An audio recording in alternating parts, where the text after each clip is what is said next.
Hey there, guys. It's Nolen and Jason here with Roofing Webmasters. Howdy. I've got one today just as a self-serving thing, but I think it's going to be really interesting.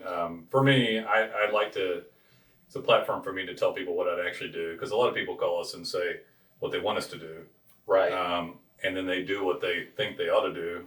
But if I could take everybody and have them do in my own mind, like what should happen, everybody'd be fabulously successful all the time. Right. Like all the time. So this one's called What Would Nolen Do for Roofer Marketing Dominance, WWND. That's a really old acronym for what would Jesus do, right? Yes. From like over 10 years ago or We're not talking about moral stuff, so it's not blasphemous. It's just No, business no, stuff. of course not. But it's a good one. So I want to discuss what I'd literally do if I ran my own roofing business. Like if you started up a roofing business today. If I started up a roofing business today, how I'd get it dominant, what I would do from a marketing perspective. And I want to discuss exactly how I'd handle, everything from that first deal with marketing and structuring the company and how that plays out into a successful business. And so, most people, I'll give the basics again. They buy some marketing, they get their entity set up and structured, whatever it's going to be. Right. They go buy stuff and do things they think they ought to do. And that's stuff like, business cards, and you might need paper agreements and some software, trucks or truck wraps. They go do all these things, tools, and office space, expensive office space sometimes, something without flexibility in a long-term lease. Internal people in the office, secretary, receptionists, help in that way, estimators, employed people, insurance. All these things are like horrifying to me when I say them out loud. Kind of, it's hard for me to say it because you've done it. Yeah, I've done all of it. You've run a business and you've made that exact mistake. Yeah. And now you know better. So that's where, by the way, whenever Nolen's talking about stuff, that's where it all comes from. It's because he's made that mistake and seen the aftermath. I have done a lot. I haven't done everything, and my way's not always the right way. Well, I don't think you ever wrapped a car. I never wrapped a car because I saw the folly of it. If I was ever going to do something like that, it'd be very meditated. Like it would be, is it a community that this will actually get impact on? Right. Or will I wrap my own truck in my own neighborhood, but then not wrap other people's and use subs? Like the reason I wouldn't wrap a bunch of trucks as a roofer for me is because in most metropolitan areas that sprawl out, you'll never get one truck making an impact. Right. If it was my car and my boat in my neighborhood, okay, maybe, but that's my car and I don't have a lot of liability and other things and hired a non-owned auto. Right. So I'm not going to let my ego get in the way and go get 10, 20 trucks on the road with employees, trucks, expenses, extra car insurance, occasional lawsuits. And I've literally talked to clients who are saying, "Hey, we're gonna go get 20 trucks wrapped," and I'm always like, "Ouch." So if I'm in Athens, Texas, or maybe Waco, or these are towns that I know of because we're out of Texas, or if I'm in a microcosm where I know that everybody in town will see it, well, for one thing, you're not going to have 10 trucks because the town's smaller. Yeah. But if I had 5, would I wrap them? Maybe.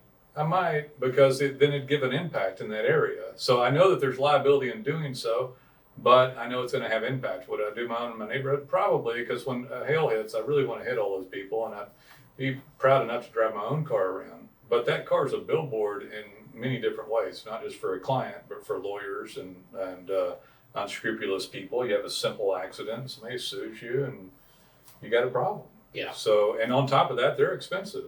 I was more thinking of it just from the expense Just of expensive, wrapping that yeah. many from the get-go. This was a client starting, or his business was less than 6 months old, Yeah. and they were throwing thousands of dollars into that, and that's... We signed up a guy in an unrelated category one time that was doing landscape lighting and sprinkler systems at the same time. It was a young couple, and I don't know if you remember this, but they called up and they had to quit all their marketing because they bought a warehouse, mini warehouse full of lighting equipment.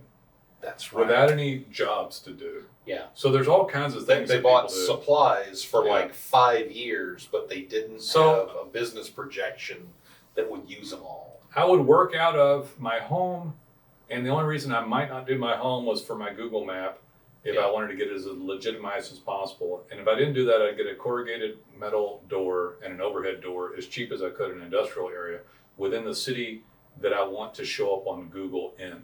Right. I would put a decal on my door as cheap as I could. And then I would staff that or not with myself and family, would not hire anyone at all. I would get my phone set up and going, and I'd attempt to pay through commission on stuff. If I had to hire somebody, fine, but I would first go beat the streets and learn it. I would knock the doors, take the leads, write up the contracts, deal with the bank account, deal with the accountant, deal with all that stuff. Right. And if I can't do that stuff, I'm going to have problems. If I have to rely on too many people for stuff and pass it off to other people, then I'm going to have problems with it. Some stuff you need professional help with, like your accountant or your digital marketing agency, but you've got to get somebody good, get a good deal. But you need to be the one. You're the one dealing with that accountant and dealing with that agency. You're the one communicating with them. Yeah. You do not let your son do it, your daughter do it, your receptionist do it, your marketing manager, I'll say in quotes that you just gave them that title, they don't know what they're doing. Yeah. You don't do any of those things. And but so there are a lot of things you can do, will do, should do. This doesn't mean you can't be uber aggressive, do lots of stuff. One guy can do a ton. Yeah. I am this guy. Yeah. This guy, these two thumbs, and this guy. This guy has called hundreds of thousands of people. Yeah. I am probably the most celebrated salesperson in multiple industries.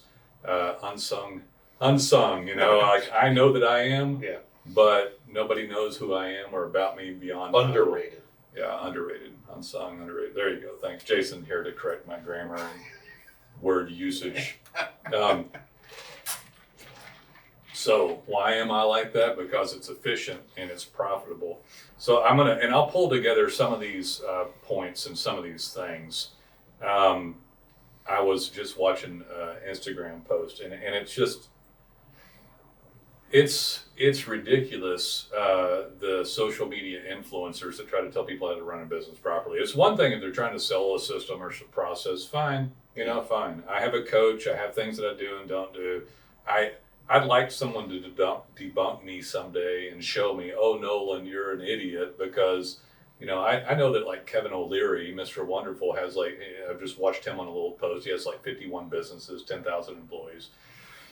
But he's not running. But he didn't start that way. He didn't start that way. He's probably not running a roofing company, And so,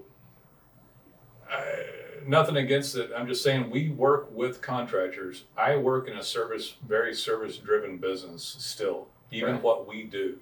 Yeah. And what I'm going to tell everybody to do and wrap all this up is the same thing I do today. All of it's the same.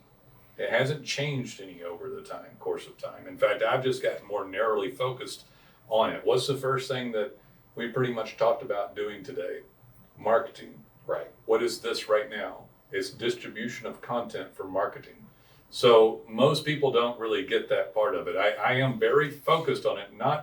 I wouldn't say not necessarily because I want to sell marketing to whoever's watching it, but because I used to have different businesses and nothing worked without marketing. Right. And so it became so singularly focused on this, because if you don't have a lead and then a sale, you don't have money. You don't have money, you don't have resources. With money, you help get resources. And you can't pay for all that other stuff you want to do. Yeah. Obvious. It's obvious, but it's strange how many people don't see it. They completely miss it. Yeah. All the time. I'm telling you, 1% of the people get this. Yeah. That are business people. Like 1% of them, like fully get it. People call and want to get mad about marketing and other stuff and ignore, they completely have a wall up and ignore it. They just there's an anger wall, Yeah. and they don't want to get past it and do anything or figure it out. It's either anger or it's fear.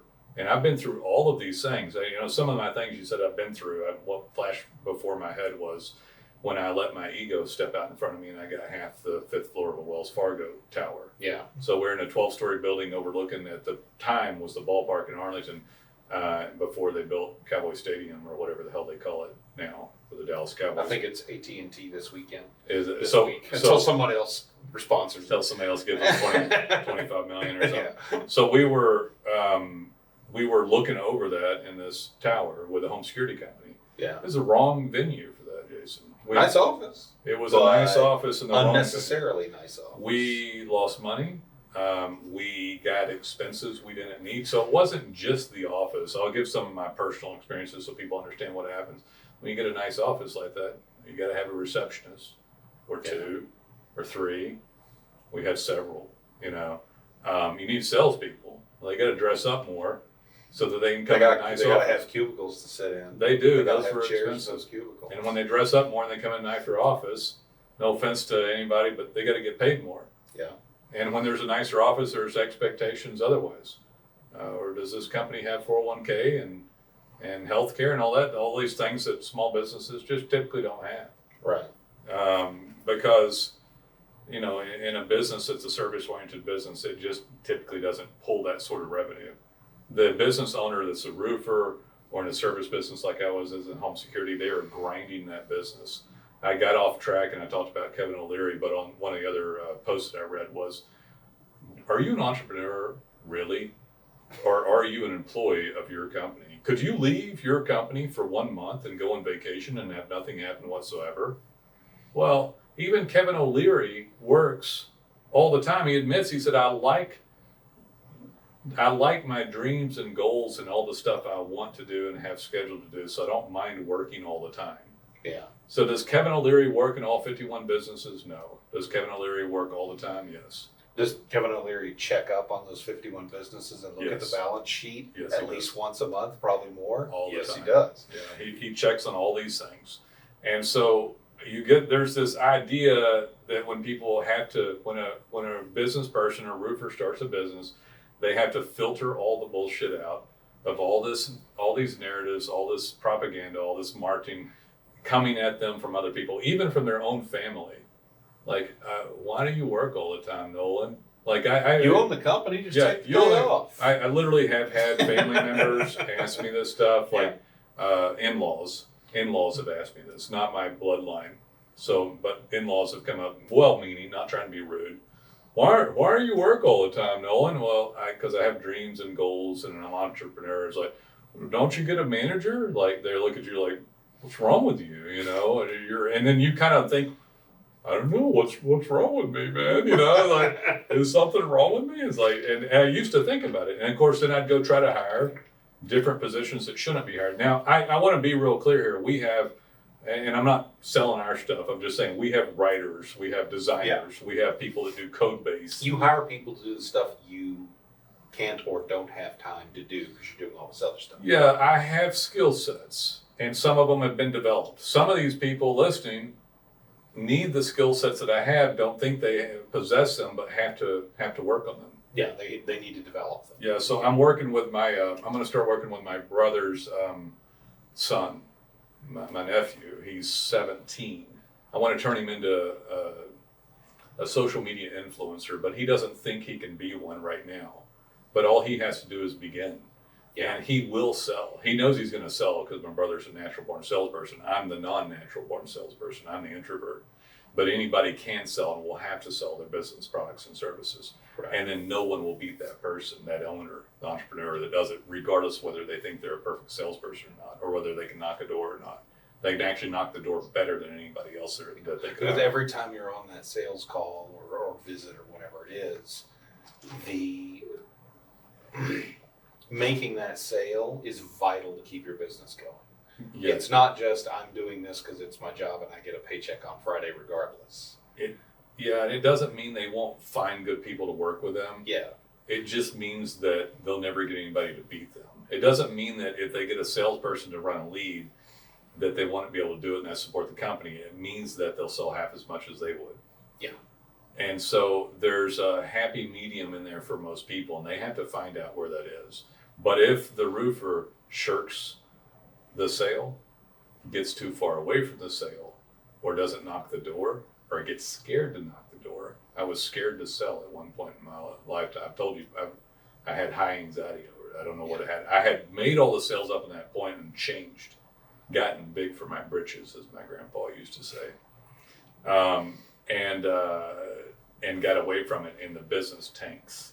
Yeah. So people can get off the path, and you have to stay on the path and work. It is And just when you're starting out, if you never do the sale, yeah, if you're never involved in that, you don't know what's possible, and you don't know what standard to set for the salesman you hire. most roofers don't have this problem, by the way. Yeah. But some of them have never knocked a door, which I don't agree with. And like we sell digital marketing services, but knocking the door is the next best thing. Yeah. That is the next best thing. But forget referrals. That's because of other stuff. Yeah. People miss all of that. Most of my business comes from referrals. No. We had this conversation yesterday. No, most of your business came from leads and sales that were generated through marketing of some type. Yeah.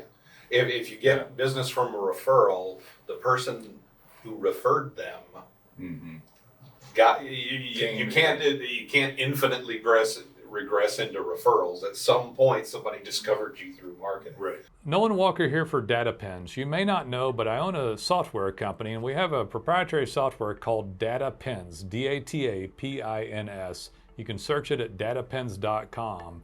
This is not white labeled. I actually own this piece of software, and I made it for you. It was made for contractors. You can actually take pictures of jobs, up to 6, make a caption about the material, the brand, the situation, the repairs, and post that back to your individual pages on your website, just like that. It's super simple. Anyone could use it. It also texts and emails your clients direct links to your reviews, so it helps reputation and reviews, which helps conversion and map placement. The geo coordinate gets grabbed by DataPens, and Google can tell where you are. So instead of them just seeing reviews, they see all jobs or even estimates that you do. This vastly outperforms just getting reviews. Helps the map show up, helps organic keywords. And remember, those captions that you're putting in there help expand the keywords per page, and it's great regular content. I love it. We made it just for you. It is organic optimization on steroids for both your website, your rankings, and the map placement. Check out DataPens. I think you'll be happy you did. So, we've stopped on this for a little while. So you're starting your business up, or you have a business now, and it is bloated. You cut baggage, but not marketing. Not because I'm wanting to sell my marketing, because that's the dumbest damn thing anybody could do. Yeah. It is so freaking stupid. And so if anybody thinks I'm being self-serving on this, it is the number one dumbass thing to do.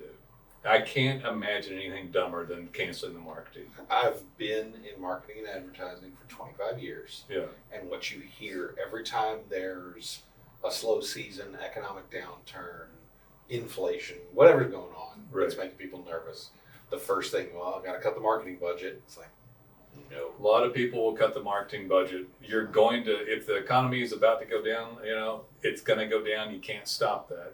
You're going to have to get marketing. Your marketing will return less if the economy goes down, or if you don't have a hailstorm or a hurricane or wind or whatever, or monsoon rain like we just had here. Like we just had here in Dallas-Fort Worth. 18 inches in one day. Yeah, 18 inches in one day. All of the summer's rain came in one 24-hour period. Well, they didn't get hail, but at least they got that,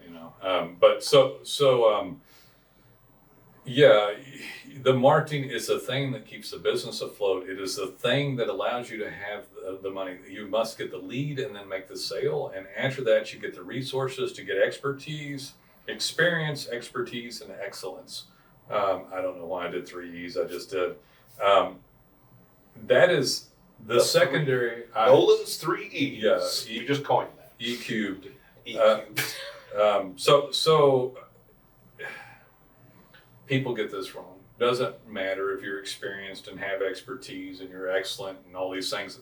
Experience, expertise, and excellent is client retention, referrals, repeat business, your business running well, staying in business. Somebody can go and get a lead in a sale and do a crappy job and then go out of business. That's not going to cut it. Right. So when we started this business. But you can be the best roofer there is. And if nobody knows about it, it doesn't matter. It doesn't matter. People talk all the time, and I feel for them from just that standpoint. They're like, God, Nolen, we're a great company. We're good folk. We're God fearing. We have a lot. I've done this. My daddy did this. My granddad did this, and they're explaining it to me, and all I can do is help somebody with the marketing aspect of it, and we do a phenomenal job with the marketing aspect of it. But that individual explaining that doesn't understand that all those things are secondary items, and most people never figure this out. It's all secondary items. I mean, I don't know if Grant Cardone's the best one to train somebody to invest in apartment units but everybody thinks he is. Yeah, but he's the one that got in front of everyone. Yeah. And marketed that way. So there might be somebody that's not as cold and calloused and soulless seeming as him, but I don't hate on him from the standpoint of his ability to get up in marketing. I have a lot of respect for that, but there's probably somebody that's a little kinder and maybe a little better, but he's the one, you know. But we don't know that other guy's name. We don't know the other guy's name. We don't know who he is, and you don't have to be that guy, the guy at the very, but you've got to be a guy that's understands marketing. He understands marketing extremely well to the influencer level, and I don't know that he even has said he didn't once set out to be an influencer, but he knew that was what was responding to today's algorithm on that social stuff. And the roofer's not a social influencer usually, right? Yeah. So this is different types of marketing. What we do here is a different type of marketing slightly. We still have optimized websites and other things, but we do a lot of different type of content. Like we'll do a podcast and a video, but the roofer needs to get reviews, reputation, signaling pins, data pins, software, and could still do a video and some other stuff, but it's a different type of marketing, but the content has to be distributed. The signaling has to come through. So to this day, I run this structure: leads to sales, to money, to resources, resources to human resources, and continuation then of what already was produced was expertise, experience, excellence of service, which reduces attrition, continues clients, providing that good service to the client that was produced, and then low overhead to net profit to investment. And the investment moves away from the business at that point. Right. And then so a lot of people will get down to that point, get it down here. But then as the overhead's high, you don't get no profit margin. Sometimes a roofer will increase overhead during a hailstorm. Very simple. I've done all these things, by the way. I increased overhead after 2001, 9/11, World Trade Center, and it was like a hailstorm times 100. Yeah. It was literally like a hailstorm times 100 for home security, because the hailstorm just, it's it. You know what it is. The phone calls go up. It's over in a year, maybe two if it's one of the worst ones in history of the area, maybe a year and a half. Mine went on for like 3 years. I didn't know any other way of life, and so we bought space in the Wells Fargo Tower, paid for a lease, and spent but 5 years on a lease, and that's a long 5-year leasing property for a small business that's a service-oriented business, home security, digital marketing agency, roofer. That is ludicrous to sign a 5-year lease. Yeah. Ludicrous. It is an eternity. The business is always completely different in 5 years. Always. Things have changed in 5 years. So for somebody to walk in, I haven't done a long-term lease in a really freaking long time. I did a year to year to year to year ever since that Wells Fargo Tower. Yeah. In 2004. We've been in 3 offices in the time I've been with the company. Yeah. And it's each one of those times it was like it was time to go and we could go. We didn't have to wait more than a couple of months. We didn't have to wait. So we had our, I don't know. Oh wait, that's right, yeah. Yeah, so we were in this office. Things hadn't changed in a long time. And they said, do you want to sign a 24-month? Prices were going up. It was 2019.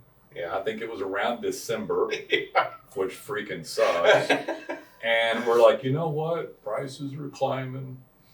This office is large enough for expansion. This office can expand. It was a logical It wasn't thought. though, because it wasn't some though. ways. Yeah, it wasn't logical, but it is. I mean, you rationalize. It was a rationalized thought, not a logical thought. Business is different all the time. Yeah. And so we didn't go down in business. We didn't go down in revenue, but then COVID hit. And We didn't go down in revenue, but we were paying for space with nobody in it right. for a year. So our particular business worked fabulously. We were already digitized for everything, Yeah. but made everybody drag their asses into work. And just like a lot of people, but when COVID hit, it worked better from home because instead of staring at someone in the face, we were looking at digital stuff on them, like have you performed? And we put in a few extra things and did a few things and said this works better. Yeah. And we thought about it. We kept telling everybody, you're going to come back, you're going to come back, you're going to come back. And then we're like, and I don't love all of it. Some of it, we have a few people, we're starting to see some areas where like, we probably want to get somebody back in for that, but things work great. And we didn't need the 4,500 square feet for 20 people in there. We just didn't need it anymore. And I held the fort down for a year and a half alone in a 4,500 square foot office space. we had flex people coming in and out, but everybody working from Fort Worth, from their house, from their home. And it was fine. The point is, we stayed in that office for an additional year that we didn't need, and we spent an additional. If you hadn't done the 24-month, COVID lockdown started in March. We would have been out in September, so it would have only been 6 months. Yeah. And it ended up being a year and 6 months. Well, we would have. We lost $30,000 easy. Yeah. Easy. Yeah. Staying in that office. And then we downsized a little bit, restructured, have a little bit of, and then we brought in some people on flex work and bringing people when we want to see them. It's worked out great because when I sit around managing and having busyness, Yeah. it's just, and if somebody's on a managerial level or higher up, then they come in and deal with us. Right. And then everybody else does. It works fine from that standpoint. I love it. But the point is, getting the fixed expenses, overhead trucks, leases, all this stuff. So if I was I would get my marketing. We're not, and as far as our stuff is concerned, I'm not guaranteeing it's going to always be like this, but it always has been like this. We're month to month. Yeah. Our marketing service is month to month, but the number one thing that someone ought to focus on, hands down, is marketing. And so marketing goggles on, get a lead in a sale. Lead in a sale. As high quality as possible, lower. It's very difficult to do that if you hand off all your lead salespeople that burn them up. Yeah. And if your business ever goes down, what's the first thing you do? Leads first, and then the sale. So that means that do I have feelers out digitally, door knocking, other stuff? And then when those leads come in, are they being sold? So it doesn't mean you can just do your marketing only. No, you can't sit on now you can go on a vacation and still run your business. You might be able to go for a month. I go on vacations, by the way. But you work the whole time. I work the whole time. I do. I went on. I felt a little, a little gluttonous on the vacation or whatever. But I was gone for 6 weeks on an island, and I worked the whole time. Where I woke up early and worked. I talk to you every day. Yeah, but business must go on. But I still get the vacations are a little different. I'm reasonable. I'm not some jackass saying, "Hey, business owners, are you an employee of your company? Do you work there all the time? Do you have to manage people?" Like, yeah, you dumb have to jackass. perform some Of sort course of you labor jackass. for your money. Are you not working a 4-hour work week? Well, let me tell you. And the jackass saying this doesn't manage anything except sell a freaking program or coaching they're trying to sell. Yeah. And guess what they're doing when they're coaching? Labor. They're fucking working. It's like, you jackhole. And then, but you see it and you're like, oh yeah. And it's like, well, Nolen doesn't have infrastructure. Yeah, of course we have a lot of infrastructure. We've got software programmers and all kinds of stuff. I'm just telling you how to work. Yeah. Freaking work. Nolen Walker here for Roofers Paradise. Thank you for checking out our podcast here for Roofing Webmasters, where we talk about nothing but marketing. But I'd love for you to check out Roofers Paradise, where I personally interview and talk with roofers. We talk about their successes, their failures, their dreams, their goals and ambitions. It's a great podcast where we actually speak to roofers. Love to have you check out Roofers Paradise. You can find us on YouTube by searching Roofers Paradise. any platform for podcasts, search Roofers Paradise. Be sure to subscribe, or you can actually go to roofersparadise.show. Look forward to having you over at Roofers Paradise. One of the things you didn't mention that I think is important that I thought of, you were talking about not handing off all your leads to salesmen right away, is answering your phone, answering the business line, not a receptionist. You mentioned that getting a receptionist is expensive because you have to pay the receptionist. You're right. It's also expensive in another way. We had, at one point, we were doing one method of paying us was we ran a pay-per-lead program. Instead of paying us on a monthly basis, Right. We would put a tracking number on sites, record the calls. Someone in our office evaluated them, marked them as a lead, and we charged per lead. We once had a client that called up complaining that he wasn't getting it because he was getting charged for leads, and he said, "I'm not getting any leads. Why are you charging me?" You tell my story about leads. Go ahead. No, I was. Did you already have this on your list? No. Okay.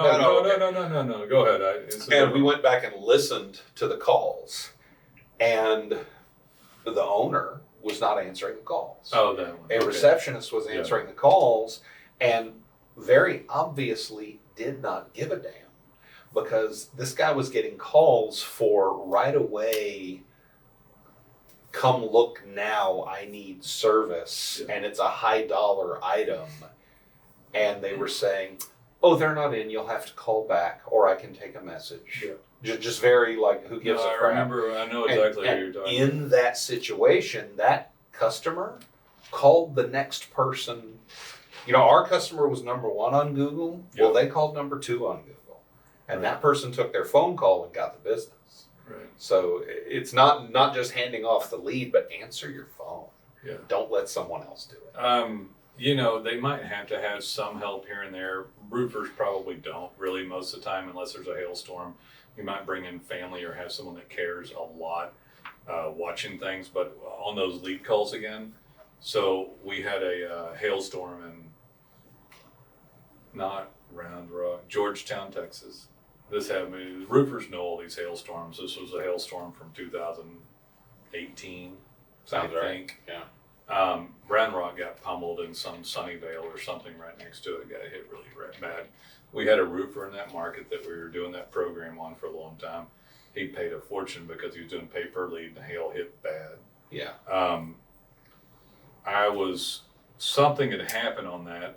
We had we were filtering people in the office to listen to the inbound lead calls, and I had looked at the leads, and I was newly checking out this department because someone else used to charge the leads, and this guy had 7 leads, and I just happened to listen to one of them because, and this is this is in my own business, right? He gave an example of a contractor. This is actually me. Yeah. So I listened to this guy's leads, and he had 7, and one of them said, "Yeah, y'all come out and check out. I've got hail from the hailstorm."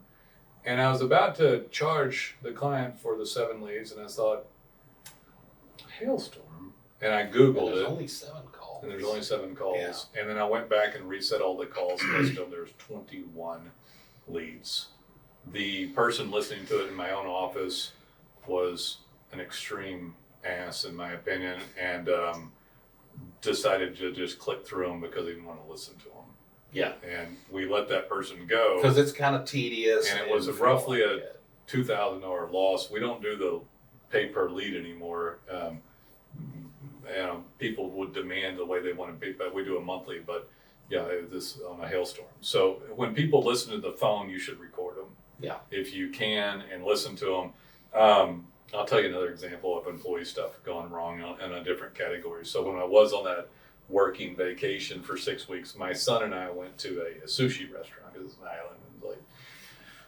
We don't normally eat much sushi, but we go, and leftover from pandemic on this island, they were still changed the way they did their business practices. And one of the changes was this was a little sushi restaurant, not many chairs in a strip center, but it had really good reviews. And they had a little desk out front, a little podium, and they said, wait here to be seated. And so, and then on the podium, it had a little clipboard. The manager comes out and asks, and I said, oh, just 2. And he's like, okay. And he said, oh, wait, I'll get a table ready for you. So they cleaned off the table, got it ready. He came in to tell us to go. In the meantime, a guy and 2 girls had pulled up. They're vacationers, you know, and they're kind of roaming around, and they don't know what to do because there's this podium there, and I think there was a tiny folding table, and they grabbed the clipboard, and on the front of the podium it had said, "Don't touch the clipboard." Right. So this manager, who's a pinhead, you know, he's a jackass. He comes out and he's like, yeah, let me have that. Don't touch the clipboard, please. That's why there's a sign up. Just don't touch this clipboard, okay? And so, and then tries to, and I'm looking at him going, oh my God, this is a train wreck. And I'm always, because I'm working all the time, and my wife's finally got me to say, Nolen, stop. Just don't get into their business and what they need to know. What the hell's going on around here, you know? And I said, I'd take this place and I'd wring their necks, and kick his ass out the door, you know? And like, and she's I've like, seen Nolen do she's this. like, calm down, like don't say anything. So I'm pretty chill though, because I'm on an island. I'm like, oh, that's some bullshit, you know? I gotta like watch it, but I'm sipping my tea and kind of looking over, like, oh, what's going on over there? And every once in a while, I'll pan over, and they left. I mean, they left. Yeah. You know. But this guy's going because the client didn't come in the front door anymore, and there was no oversight. When that guy walked outside, he was a jackass to the clients and said they touched his little stupid clipboard. It's like some dumb scene out of Office Space or something, right? And he's like, sorry, I just touched the clipboard, but I can get it. You know what can I do for you? He's like, well, we were wanting to eat some sushi, you know, like. Okay, well, I could get a table for you. Be ready in a little bit. Yep. Well, and he went in, and I looked at him, and then his demeanor was a little off, but around everybody else, he's like professional. He walk out there, he was a stinker, man. A roofer had that, and I have that. Anybody has that. Yeah, it does happen In their sales. You cannot filter all of these people out during the interview process. You cannot not get involved because of it. Yeah. You cannot. They will ruin the business. You will have good people. You will run into good people. Not all people are going to be bad, but a lot of the people you have will be non-efficient as well. Yeah. And what you want to make as a profit is not the same as what the guy that took the lead from you wants to make. And the guy that took the lead from you that you could have sold on 50% better than him already covered his nut for the month. Yeah. He wants to make his commission. Yeah. And he doesn't care about the outcome of it as much. And everybody knows about it. Now, it doesn't mean you can't grow the roofing business. Tons of roofers are going to have salespeople. Right. Going to have estimators. But you've got to stay in it and with it. Yeah. And if you're not completely in it and with it, watching this stuff, you won't know who's selling, when it goes bad, how quick it goes bad. If you're too far out, got your ego in front of you, got your wrinkles out of your belly, and it goes bad, you won't fix it quick enough. I've done all this, right? All of it. Yeah. Scared to fix it. Don't want to fix it. I don't have time to. It's too hard. Nolen Walker here for Roofing Webmasters. I want you to consider becoming one of our clients. We've done this for 12 years, have hundreds of clients. We help everybody with their design, their code, their content, showing up on Google as high as possible. Clients get regular call volume. If you've never experienced what I call the big show, showing up on Google organically, which is where the vast majority of the clicks occur, on your map, your reputation, your reviews, your organic keyword ranking, you owe it to yourself to try us. We even have proprietary software that we own called data pens that lets you post pictures of jobs, unique captions that increase keywords and long tail keywords, your rankings on Google, text and emailing clients about reviews, even posting pins and photos and captions back to Google. All this helps your organic rankings. Data pens is fantastic, and the work we do here at Roofing Webmasters is fantastic. Please give us a call. We'd love to hear from you. I'll tell a funny story one time. My kids love this story. Kids love this one. We were dealing with it, and Jason, you've got a little culpability in this too. So But I don't hate on you on it actually, because I process all this in my head and I think about all these situations all the time. They still pop in my head all the time. Some of the worst things that happen, or decisions, or situations, right? They haunt me sometimes, man. Poor Nolen, my sad violin. That's our problem, though. That's the entrepreneur problem. That's another thing. Everything's your problem. Everything's your fault, right? All of it. All of it's your fault. Ultimately, your responsibility. It's your responsibility. So we were upstairs, that other office, and things weren't going well in the writing department. Do you remember all this? Yes. Yeah. There's a whole period. Yeah. Yeah, there was this dark phase of the writing department. We were hiring more writers. They weren't, and we were watching it. Because of it, we did a lot of good things, like check content through Copyscape, watch the editor. That period is how we developed our process. It is. Yeah. So, but this had gone rotten. It had gone rotten. And I had left for lunch. I typically took a late lunch. Everybody else. I was out that day. You were out that day. I think I was out sick. Hey, do you know the day I'm on? I know exactly what you're going to say. So, I don't always deal. I have a lot of, I just have a lot of passion towards the business. So sometimes it's difficult for me to deal with people in a passionate, charged situation. Or let's say he has anger issues. Let's say what he's actually trying to say. Let's say a lot of times, right? All the time. Yeah. So I have trouble looking at people like, you mother, mess you up. And so I come in from lunch and I hear a lot of, not laughter in a good way and camaraderie, just like, effing off. Yeah, just goofing. Yeah. Just bullshit. And I was I had kind of had my fill of everything. And this girl that her facial expressions were straight out of like a Saturday Night Live skit, like her chin pulled in, like, her eyes, but me, and what? And I'm like, what are y'all doing? She had worked for the company for like 30 days, I think. 30 days, and she had already been warned that she was disruptive to the office. So I was already starting down a path of discipline. So I had gone to lunch late, eaten by myself, contemplated the business as I ate, and come back at about 1:40 or something, or 1:30, or it was at least well after everybody else. It was at least a half an hour there. Yeah. So they come back at 1, and there's basically pandemonium in the writing department. Yeah. And I come in there and I look at this girl. I can't remember her name. I'm sure you do, but don't say it, please. I actually don't remember it. And I said, well, thank God. Thank God. Thank you, brain, for losing the connection, the synapse to part of this horrible memory. And I said, what are you doing? And she said, well, we're eating pie. And I'm like, eating pie?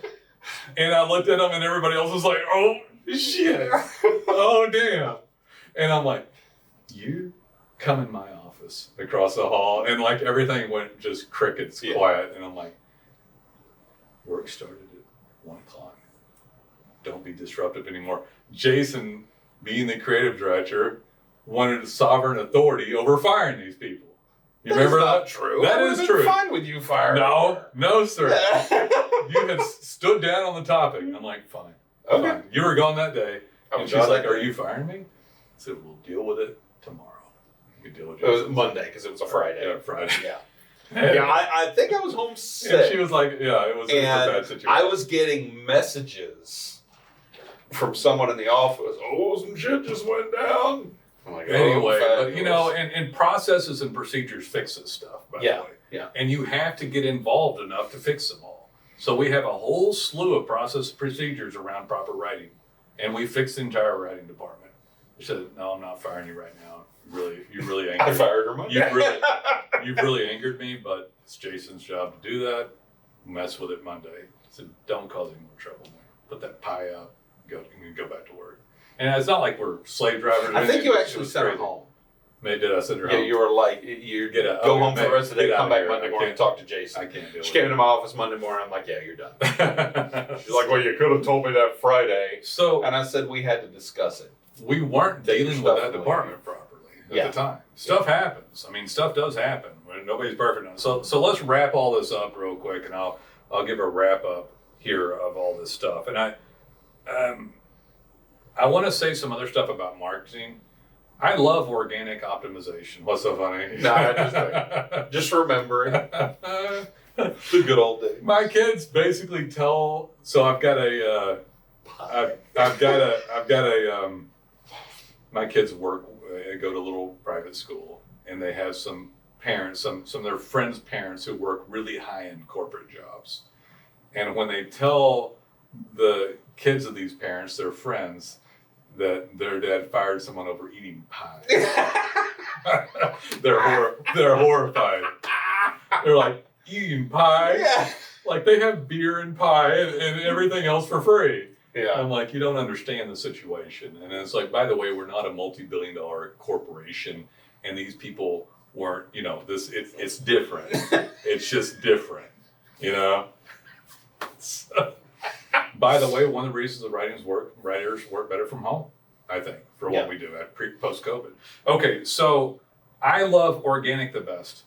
Let me go back to one of these things on the marketing. Really, it's got to be the number one thing. You don't have a business without marketing. After you file your business paperwork and actually create the entity, get on your marketing. So if anybody messes up marketing entirely, Google's still the big show. Right. It is the big show.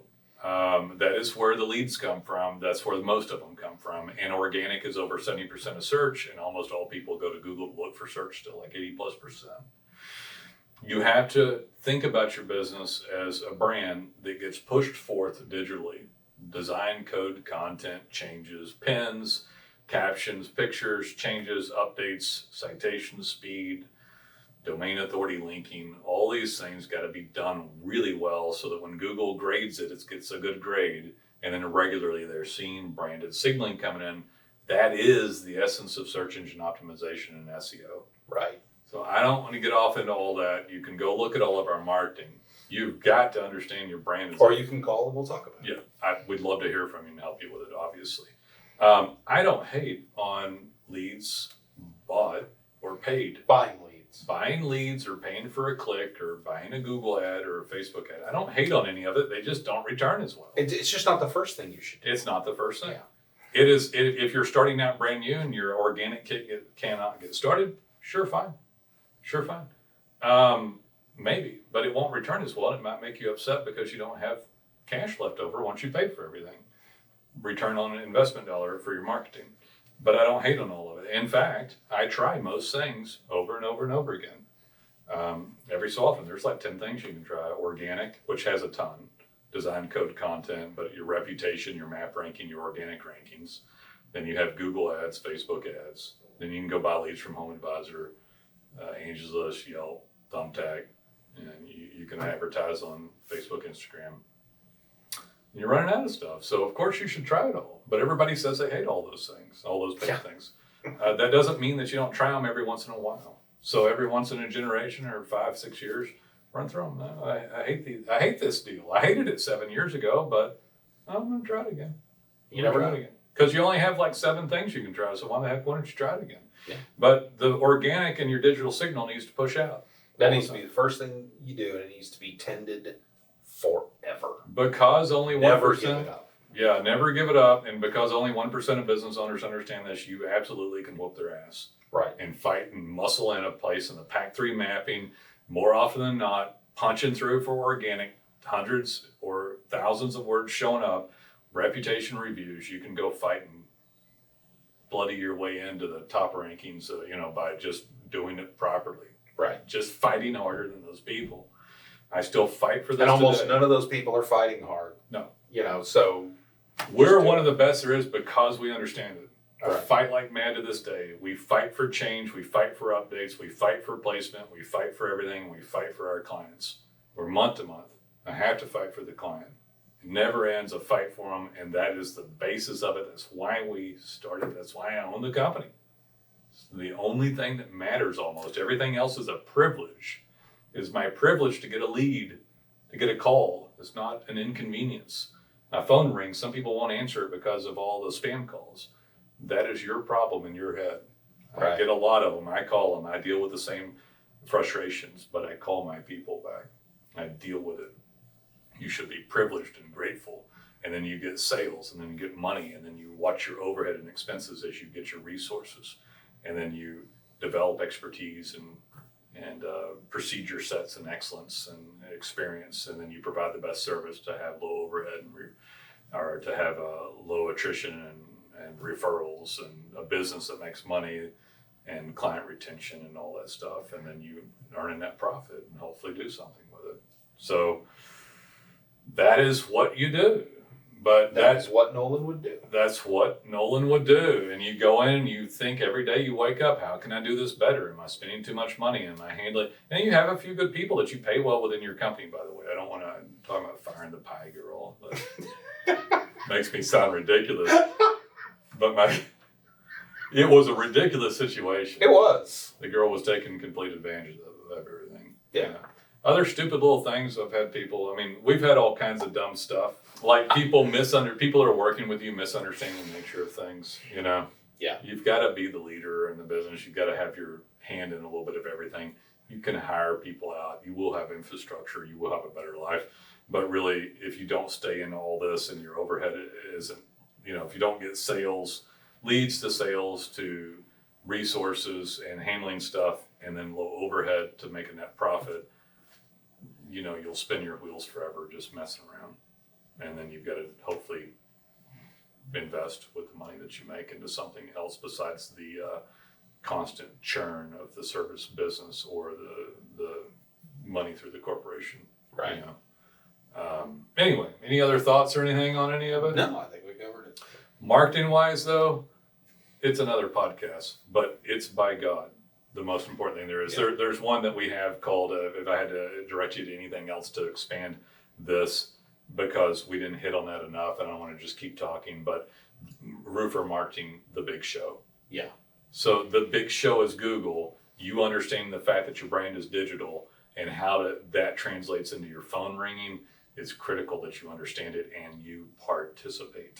Yeah. And you participate by listening to stuff, educating yourself, getting proper professional services like Roofing Webmasters, like DataPen software, and then you participate a little bit on your end and make sure that you stay current, and it will quickly change things for the better for your business. I'm good. Like and subscribe. I feel better, man. I got a lot of stuff off my chest, and I feel like I helped people out a little bit. Hopefully somebody calls because of all of it. But give us a call, guys. We'll see you. Take it easy.